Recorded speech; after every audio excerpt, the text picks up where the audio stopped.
প্রিয় শিল্প সাহিত্য ও ইতিহাসপ্রেমী বন্ধুগণ, আসসালামু আলাইকুম। আমি আদর আছি আপনাদের সঙ্গে।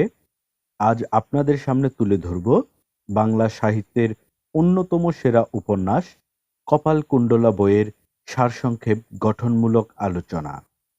আশা করি শেষ পর্যন্ত শুনবেন এবং কেমন লাগলো সেটা কমেন্ট করে অবশ্যই আপনার মতামত জানাবেন এবং আমাদের চ্যানেলে প্রথম হয়ে থাকলে সাবস্ক্রাইব করতে ভুলবেন না।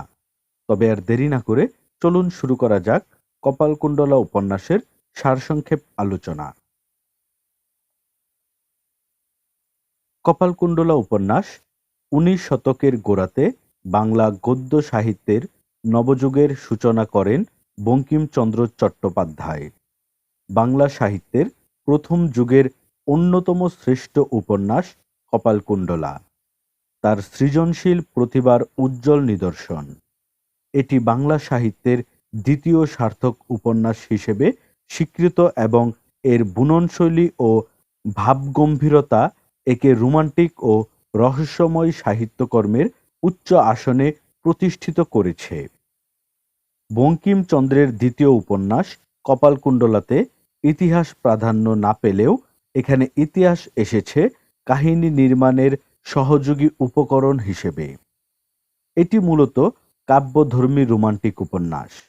অতি প্রাকৃত উপাদানের দিকে বঙ্কিমের যে প্রবণতা তা এ উপন্যাসের মধ্য দিয়ে আবারও প্রমাণিত হয়েছে। এ উপন্যাসে একটি পূর্ণাঙ্গ জীবন কাহিনী ও মানব সমাজকে স্থান ও কালের সংক্ষিপ্ত একাগ্রতায় বদ্ধ করা হয়েছে সুচতুর সতর্কতায়। সময় চেতনার আরেকটি দিক হচ্ছে দিনের তুলনায় রাত্রির বেশি ব্যবহার। ৩১টি অধ্যায়ের মধ্যে ১৯টি রাত্রির ব্যাপার, ৩টির অর্ধাংশ জুড়েও রাত্রি। লেখক স্থানের ব্যাপারেও ঐক্যবোধ রক্ষা করার চেষ্টা করেছেন। সমুদ্রতট আর গভীর অরণ্য দিয়ে কাহিনীর শুরু, তেমনি বন ও নদীতট দিয়েই ঘটনার পরিসমাপ্তি। লেখক এখানে ইতিহাসের সাথে কল্পনার মিশ্রণ ঘটিয়েছেন। এর কিছু চরিত্র কল্পিত ও কিছু চরিত্র ইতিহাস আশ্রিত। রহস্যময়তা এ উপন্যাসের আরেকটি বৈশিষ্ট্য। কপালকুণ্ডলা, কাপালিক ও মতিবিবি চরিত্রগুলো যথেষ্ট রহস্যময়। এছাড়া উপন্যাসটিতে নিয়তি লীলা বা দৈব শক্তির প্রাধান্য লক্ষ্য করা যায়। তবে নারী চরিত্র সৃষ্টিতে বঙ্কিম যে পারদর্শিতা দেখিয়েছেন তা সত্যিই অসাধারণ। কপালকুণ্ডলা ও মতিবিবি চরিত্র দুটি অন্য সবাইকে ছাড়িয়ে গেছে। নারীর ত্যাগ ও ভোগ, ধর্ম ও অধর্ম, উদারতা ও সংকীর্ণতা, বিপরীতমুখী গুণাবলীগুলো চরিত্র দুটির মধ্যে দারুণভাবে ফুটে উঠেছে। কপালকুণ্ডলা উপন্যাসের কাহিনী অরণ্যে বাস করা এক রহস্যময় নারী কপালকুণ্ডলাকে কেন্দ্র করে আবর্তিত হয়েছে। এই নারী এক কাপালিকের আশ্রয়ে বড় হয়েছে, যা তার জীবনকে এক রহস্যময় আবহে আবৃত করেছে। কপালকুণ্ডলা সম্পর্কে সর্বপ্রথম জানা যায় নবকুমারের দৃষ্টিতে। ফিরিয়া মাত্র দেখিলেন অপূর্ব মূর্তি, সেই গম্ভীর নাদী বারিধি তীরে সৈকত ভূমে অস্পষ্ট সন্ধ্যালোকে দাঁড়াইয়া অপূর্ব রমণী মূর্তি। উভয়ের মধ্যে প্রভেদ এই যে নবকুমারের দৃষ্টি চমকিত লোকের দৃষ্টির ন্যায়, রমণীর দৃষ্টিতে সে লক্ষণ কিছুমাত্র নেই, কিন্তু তাহাতে বিশেষ উদ্বেগ প্রকাশ হইতেছিল। অন্তত সমুদ্রের জনহীন তীরে এইরূপে বহুক্ষণ দুজনে চাহিয়া রহিলেন। অনেকক্ষণ পরে তরুণীর কণ্ঠস্বর শোনা গেল। তিনি অতি মৃদুস্বরে কহিলেন, পথিক, তুমি পথ হারাইয়াছ। নবকুমার এই উক্তি শুনে তার বাক রহিত হয়েছিল। কপালকুণ্ডলাকে দেখা যায় নবকুমারকে কাপালিকের হাত থেকে বাঁচানোর প্রচেষ্টায় রত। তাকে এখানে একজন পরোপকারী হিসেবে দেখা যায়, আর মুখে তাই বারে বারে শোনা যায়, পলায়ন করো, আমার পশ্চাৎ আইসো, পথ দেখাইয়া দিতেছি।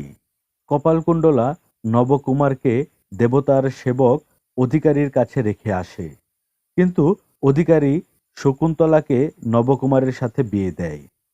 কপালকুণ্ডলা ধার্মিক হিসেবে দেখা যায় যেমন, যাত্রাকালে কপালকুণ্ডলা কালী প্রণামার্থে গেলেন। ভক্তিভাবে প্রণাম করিয়া পুষ্পপাত্র হইতে একটি অভিন্ন বিল্ব পত্র প্রতিমার পদপরি স্থাপন করিয়া তৎপ্রতি নিরীক্ষণ করিয়া রহিলেন। পত্রটি পড়িয়া গেল। সে ভীত হয়ে অধিকারীকে জানালেন। অধিকারী বলে সে, এখন নরুপায়, এখন প্রতিমাত্র তোমার ধর্ম। প্রতি শ্মশানে গেলে তোমাকে সঙ্গে সঙ্গে যাইতে হইবে, অতএব নিঃশব্দে চলো। কপালকুণ্ডলাকে দেখা যায় অত্যন্ত প্রতিভক্ত আর বিশ্বাসী হিসেবে, এবং সেই সাথে আত্মসম্মানবোধ সম্পন্না।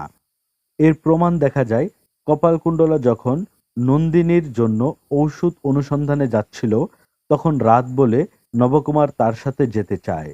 তখন কপালকুণ্ডলা অত্যন্ত গর্বিত বচনে বলেন যে, আইসো আসি, অবিসানি কি না স্বচক্ষে দেখিয়া যাও। তার দৃঢ় স্বাধীন চিত্তের প্রকাশ দেখা যায় যখন ভাবে যে, বোধ করি সমুদ্র তীরে সেই বনে বনে বেড়াইতে পারিলে আমার সুখ জন্মে, অথবা যদি জানিতাম যে স্ত্রীলোকের বিবাহ দাসিত্ব, তবে কপাদে বিবাহ করিতাম না। সে মনের দিক থেকে স্বাধীন থাকতে চেয়েছিল। তাকে অত্যন্ত অভিমানী আর স্বাধীনচেতা ও ব্যক্তিত্ব বোধ সম্পন্ন দেখা যায় কপালকুণ্ডলা উপন্যাসের শেষে, যখন সে বলে, যাহা জিজ্ঞাসা করিলে বলিব, আজি যাহাকে দেখিয়াছ সে পদ্মাবতী, আমি অবিশ্বাসিনী নই। একথা স্বরূপ বলিলাম, কিন্তু আর আমি গৃহে যাইব না। ভবানীর চরণে দেহ বিসর্জন করিতে আসিয়াছি, নিশ্চিত তাহা করিব। তুমি গৃহে যাও, আমি মরিব, আমার জন্য রোদন করিও না। অনেকটা সীতার মতো যখন রাম তাকে অবিশ্বাস করে 9 জগরণের দাবির মুখে বনবাসে দিয়েছিল, তখন সে তার কার্য সম্পাদন করে তার রামের কাছে আর ফিরে যায়নি। সে এত কষ্ট পেয়েছিল, সে মৃত্তিকা দেবীকে ডেকে বলেছিল, যথাসম্ভব দেবী বসুদাকে ডেকেছিল তাকে গ্রহণ করার জন্য। তখন দেবী একটি সোনার সিংহাসন নিয়ে মাটি দুভাগ করে পৃথিবীতে উঠেছিল এবং সীতাকে নিয়ে আবার মাটির নিচে চলে যায়। হয়তো রাম তার ভুল বুঝতে পেরেছিল কিনা জানি না, কিন্তু নবকুমারকে দেখা যায় সে তার ভুল বুঝতে পেরেছিল, তাই সেও আর উঠল না। কপালকুণ্ডলা উপন্যাসের অত্যন্ত গুরুত্বপূর্ণ একটি স্থান জুড়ে আছে মতিবিবি চরিত্রটি। অত্যন্ত কুটিল কৌশীল একটি চরিত্র। মতিবিবির আসল নাম পাওয়া যায় পদ্মাবতী। সে নবকুমারের প্রথম পক্ষের স্ত্রী। ভাগ্যের নির্মম পরিহাসে তাকে মুসলমান হতে হয় পরিবারের সাথে।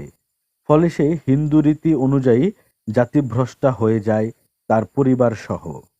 ফলে সে আর তার স্বামীর কাছে ফিরে যেতে পারেনি। তার মুসলিম নাম লুৎফুন্নেসা। উপন্যাসে তার আবির্ভাব হয় ডাকাতকৃত তার শিবিকা অপহরণ ও সে একা অন্ধকারে একাকী। তখন নবকুমার কপালকুণ্ডলাকে খুঁজতে গিয়ে তাকে পায়। উপন্যাসে তাকে বলা হয় শ্যামাসুন্দরী হিসেবে। বর্ণনাটা অনেকটা সুন্দরীরও। বয়ক্রম সপত্তি বংশীর বৎসর ভাদ্র মাসের ভরা নদী। ভাদ্র মাসে নদীর জলের ন্যায় ইহারা পাশাপাশি টলটল করিতেছিল, উছিলায় নড়িতেছিল। বর্ণাপেক্ষা নয়নাপেক্ষা সর্বাপেক্ষা সেই সৌন্দর্যের পরিপল্লব মুগ্ধকর। পূর্ণ যৌবন ভরে সর্বোচ্চ শরীর সতত ঈশ্বচল। বিনা বায়ুতে শরতের নদী যেমন ঈশ্বঞ্চল তেমনি চঞ্চল। সে চাঞ্চল্য মুহূর্ত নূতন নূতন শোভা বিকাশের কারণ। নবকুমার নিমেষ শূন্য চক্ষে সেই নতুন নতুন শোভা দেখিতেছিলেন। এইভাবে তাকে অসামান্য সুন্দরী হিসেবে দেখা যায়। তাকে দেখা যায় বিবেক হিসেবে। যখন সে কপালকুণ্ডলকে দেখে তার গয়নাগুলো উপহার দিচ্ছিলেন, তার মুখেই প্রশংসা দেখা যায়। আপনি সত্যিই বলিয়াছিলেন, এ ফুল রাজ্যদানেও ফুটে না। পরিতাপ এই সে, রাজধানীতে এ রূপরাশি দেখাইতে পারিলাম না। এ সকল অলঙ্কার এই অঙ্গের উপযুক্ত, এই জন্য পরাইলাম। বঙ্কিমের ভাষায় সে ছিল দুর্দম বেগবতী, যা তার ভালো লাগত তাই করত, আগুপিছু ভেবে করত না। তাকে দেখা যায় নিজেকে বিতরণের সিদ্ধহস্ত। সবাইকে সে তার রূপ ধরা ধরা বিতরণ করত। সে যুবরাজ সেলিমের যেমন প্রেয়সী, তেমনি অনেক ওমরাহেরও প্রেয়সী। মতিবিবি কূটনীতিতেও দক্ষ। ইতিহাসের রাজপুতপতি রাজা মানমোহন সিংয়ের ভাগ্নী সেলিমের প্রাধানা মহিষী ছিলেন, এটা অনেকেরই জানা। সেলিম কেমন রমণীমোহন ছিলেন তাও নিশ্চয়ই কারো অজানা নয়। এখন আসি মতিবিবিতে। তাকে দেখা যায় কুটচাল চালাতে দক্ষ হিসেবে। সেলিমের প্রাধানা মহিষীর পুত্র ছিল খসরু। মতিবিবি সেলিমের মহিষীর মনে ঢুকিয়ে দিলেন তার পুত্র খসরু তো সিংহাসনের উত্তরাধিকারী হতে পারে। মতিবিবিকে বলতে শোনা যায়, যুবরাজ পুত্র খসরুকে সিংহাসন দান করুন। মতিবিবি মেহেরুন্নেসার প্রতি যুবরাজ পত্নীর হৃদয় সেলেক কাজে লাগিয়েছিল, যদিও মতিবিবি যা লুৎফুন্নেসারও তেমনি। মতিবিবিকে প্রবল প্রতিশোধ পরায়ণ হিসেবেও দেখা যায়। এসবের উদ্দেশ্য হিসেবে বঙ্কিম সেলিম যে মতিবিবিকে উপেক্ষা করে মেহেরুন্নেসার জন্য এত ব্যস্ত, এটাকে উদ্দেশ্য হিসেবে দেখিয়েছেন। মতিবিবি বেগমকে বলতে দেখা যায়, যেহেতু তার পররাষ্ট্র স্বরাষ্ট্র নীতির মতো কূটনীতিতে সিদ্ধহস্ত ছিল, সে বলল, মোগলের সাম্রাজ্য রাজপুতের বাহুবলে স্থাপিত রহিয়াছে। সেই রাজপুত জাতির চূড়া রাজা মানসিংহ, তিনি খসরু মাতুল, আর মুসলমানদিগের প্রধান খা আজিম, তিনি প্রধান রাজমিস্ত্রি, তিনি খসরুর শ্বশুর। ইহারা দুজনেই উদ্যোগী হইলে কে ইহাদিগের অনুবর্তী হইবে না, আর কাহার বলেই বা যুবরাজ সিংহাসন গ্রহণ করিবেন? রাজা মানসিংকেও কার্যে ব্রত করা আপনার ভার। খা আজিম ও অন্যান্য মোহাম্মদীয় ওমরাগণকে লিপ্ত করা আমার ভার। আপনার আশীর্বাদে কৃতকার্য হইব। কিন্তু এক আশঙ্কা, পাছে সিংহাসন আরোহণ করিয়া খসরু এ দুশ্চরিত্রাকে পুরো বহিষ্কৃত করিয়া দেন। এভাবেই সে কুটচাল চালিয়াছিল। মতিবিবি ছিলেন অত্যন্ত বিচক্ষণ। তার বিচক্ষণতার পরিচয় পাওয়া যায় যখন বাদশাহ আকবরের মৃত্যুর ফলে তার পরিকল্পনাগুলো ভেস্তে যায়। অত্যন্ত বিচক্ষণতার সাথে সকলের সাথে ব্যাপক সদ্ভাব রাখে। এদিকে কাপালিক কপালকুণ্ডলাকে বধ করতে সপ্তগ্রাম চলে আসে। তার হাত ভেঙে যাওয়ায় সে পদ্মাবতীর সাহায্য চায়। পদ্মাবতী ব্রাহ্মণ বেশে ধারণ করে কপালকুণ্ডলাকে সব খুলে বলে এবং নবকুমারকে ছেড়ে চলে যেতে অনুরোধ করে। ব্রাহ্মণ বেশে পদ্মাবতীর সাথে কপালকুণ্ডলাকে দেখতে পেয়ে নবকুমার তাকে ভুল বুঝে খুব কষ্ট পান, আর কাপালিক সুযোগ বুঝে সুরাপান করিয়ে নবকুমারকে উস্কে দিতে থাকেন। শেষ পর্যন্ত নবকুমার আর কপালকুণ্ডলার মনস্তাত্ত্বিক দ্বন্দ্ব সংঘাতের মধ্য দিয়ে উভয়ের জীবনের চরম উপসংহারে উপনীত হয়। কপালকুণ্ডলা বঙ্কিমচন্দ্রের অন্যতম সৃষ্টি। ভাষার কাঠিন্য জয় করতে পারলে সুখপাঠ্য উপন্যাস। উপন্যাসটি পড়লে বাংলা উপন্যাসের সূচনা লগ্নের শিল্পমান সম্পর্কে জানতে পারা যায়। সেই সাথে প্রায় ১৫০ বছরের বাংলা গদ্যে ভাষার কতখানি পরিবর্তন সূচিত হয়েছে তা অনুধাবন করতে পারা যায়। বঙ্কিমচন্দ্রের উপন্যাসে প্রকৃতির সৌন্দর্য ও রহস্যময়তার অপূর্ব সংমিশ্রণ দেখা যায়। তিনি প্রকৃতিকে নিছক পটভূমি হিসেবে নয়, বরং এক জীবন্ত চরিত্রের মতো উপস্থাপন করেছেন। কপালকুণ্ডলার গভীরতা ও তার স্বাধীন চেতনা মনোভাব এই উপন্যাসকে আরও আকর্ষণীয় করে তুলেছে। একই সাথে সমাজ ব্যবস্থার সংকীর্ণতা এবং নারীর প্রতি পুরুষতান্ত্রিক দৃষ্টিভঙ্গির প্রতি বঙ্কিমচন্দ্র যে প্রশ্ন তুলেছেন তা উপন্যাসটিকে সময়োপযোগী করে তুলেছে। কপালকুণ্ডলা বাংলা সাহিত্যের এক অবিস্মরণীয় সৃষ্টি। এর কাহিনী বিন্যাস, চরিত্র চিত্রণ এবং ঐতিহাসিক ও রোমান্টিক উপাদানের সংমিশ্রণ বাংলা উপন্যাসকে নতুন মাত্রায় নিয়ে গেছে। নাট্যকার গিরিশচন্দ্র ঘোষ এই উপন্যাসের নাট্যরূপ প্রদান করেন এবং পরবর্তীকালে দামোদর মুখোপাধ্যায় মৃন্ময়ী শিরোনামে এই উপন্যাসের এক বিকল্প উপসংহার রচনা করেন। বঙ্কিমচন্দ্র চট্টোপাধ্যায় যখন খুলনা জেলার ডেপুটি ম্যাজিস্ট্রেট ছিলেন, তখন তিনি খুলনার জেলা প্রশাসকের বাসভবনের কাছে অবস্থিত এক ঐতিহাসিক বকুল গাছের নিচে বসে কপালকুণ্ডলা উপন্যাসের বেশ কয়েকটি অধ্যায় রচনা করেছিলেন।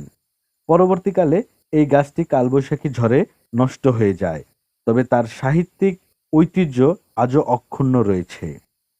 বঙ্কিমচন্দ্র চট্টোপাধ্যায়ের কপালকুণ্ডলা শুধু বাংলা সাহিত্যের এক মূল্যবান সম্পদ নয়, এটি বাংলা উপন্যাসের শৈল্পিক উৎকর্ষের অন্যতম উজ্জ্বল উদাহরণ।